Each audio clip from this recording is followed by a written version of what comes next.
মরিচ গাছে ঝুলছে লাল, তেজে ভরা ছোট্ট গাল। ভর্তাভাজি যেখানেই যাই, মরিচ ছাড়া মজাই নাই। আর এই মরিচের মূল্য মাঝে মাঝে এমন অস্বাভাবিকভাবে বেড়ে যায়, যার ফলে আমাদের অনেকেরই ক্রয় ক্ষমতার বাহিরে চলে যায়। তাই আমরা অল্প পরিসরে হলেও আমাদের ছাদ বাগানে বা বাড়ির আশপাশে ফাঁকা জায়গাগুলোতে মরিচের চারা রোপণ করে সামান্য কিছু যত্ন পরিচর্যা করলে অনায়াসেই পারিবারিক চাহিদা মেটানো যায়।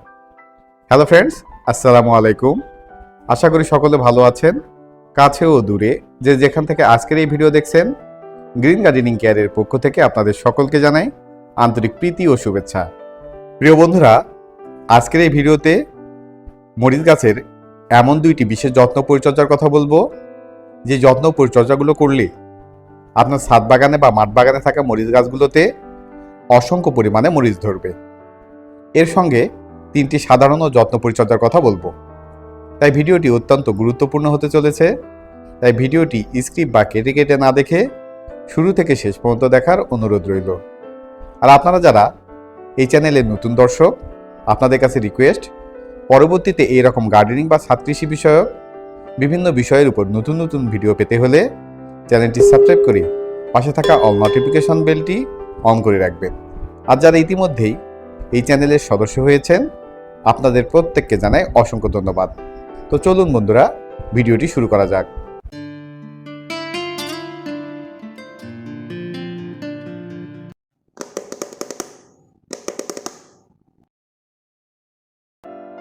প্রিয় সবুজপ্রেমী বন্ধুগণ, মরিচের গাছ থেকে 12 মাস ফলন পেতে এবং অধিক পরিমাণে ফলন পেতে হলে অবশ্যই মরিচের উচ্চ ফলনশীল ভালো জাতের মরিচের চারা রোপণ করতে হবে।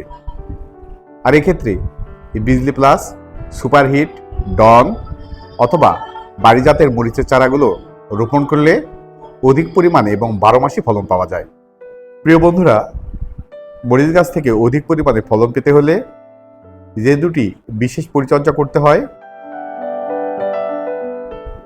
এর মধ্যে প্রথমটি হচ্ছে মরিচ গাছটি রোপণের 15 থেকে 20 দিন পর, অর্থাৎ মরিচ গাছটি যখন বৃদ্ধি হতে শুরু করবে তখন হাত দ্বারা অথবা কাঁচির মাধ্যমে মাথার অংশটি পিঞ্চিং করে দিতে হবে।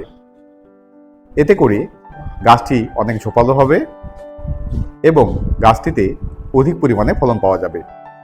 কেননা মরিচ গাছের শাখা ডালগুলো থেকেই অধিক পরিমাণে ডালপালা পাওয়া যায় এবং সেখান থেকে অধিক পরিমাণে ফলন পাওয়া যায়। তাই অবশ্যই আপনার মরিচ গাছগুলোর রোপণের 15 থেকে 20 দিন পর এই মাথার অংশটি পিঞ্চিং করে দিন। এতে করে দেখবেন মরিচের ভারে গাছের ডালগুলো নুয়ে পড়ছে।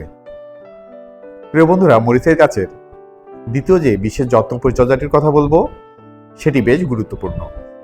আর সেটি হচ্ছে মরিচ গাছের সব থেকে মারাত্মক রোগ হচ্ছে পাতা কোঁকড়ানো রোগ।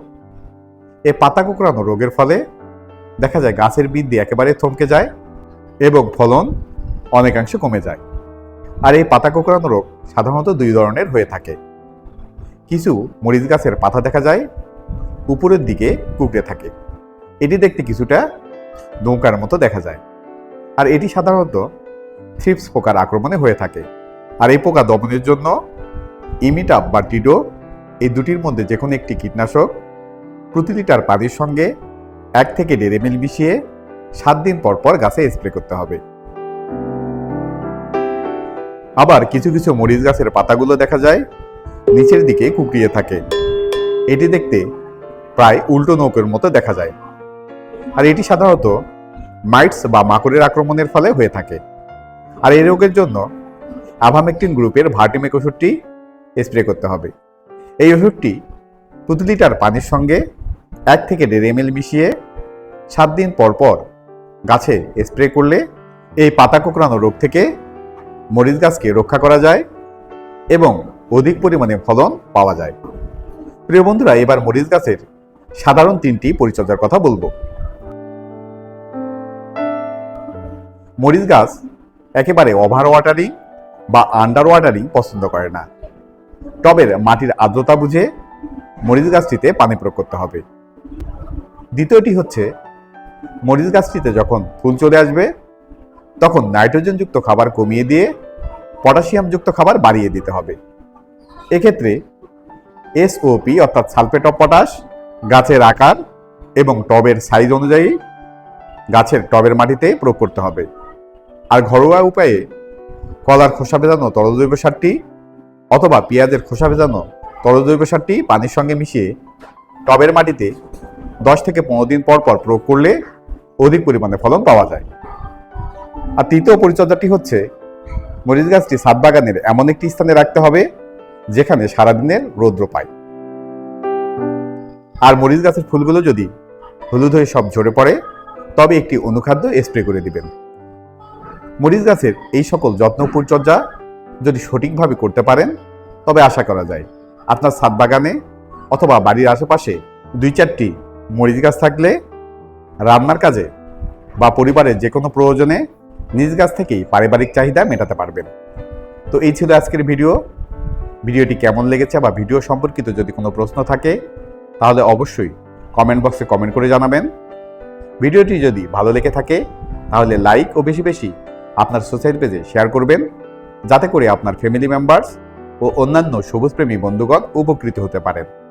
আর পরবর্তীতে এই রকম গার্ডেনিং বা ছাদ কৃষি বিষয়ক বিভিন্ন বিষয়ের উপর নতুন নতুন ভিডিও পেতে হলে চ্যানেলটি সাবস্ক্রাইব করে পাশে থাকা অল নোটিফিকেশন বেলটি অন করে রাখবেন যাতে করে গ্রিন গার্ডেনিং কেয়ারের কোনো নতুন ভিডিও আপলোড হলেই আপনি জানতে পারেন। তো দেখা হবে নতুন কোনো এক ভিডিওতে। সেই শুভকামনায় সবাই ভালো থাকবেন, সুস্থ থাকবেন, গ্রিন গার্ডেনিং কেয়ারের পাশে থাকবেন এবং প্রিয় ছাদ বাগানের গাছগুলোর যত্ন নেবেন। আল্লাহ হাফেজ।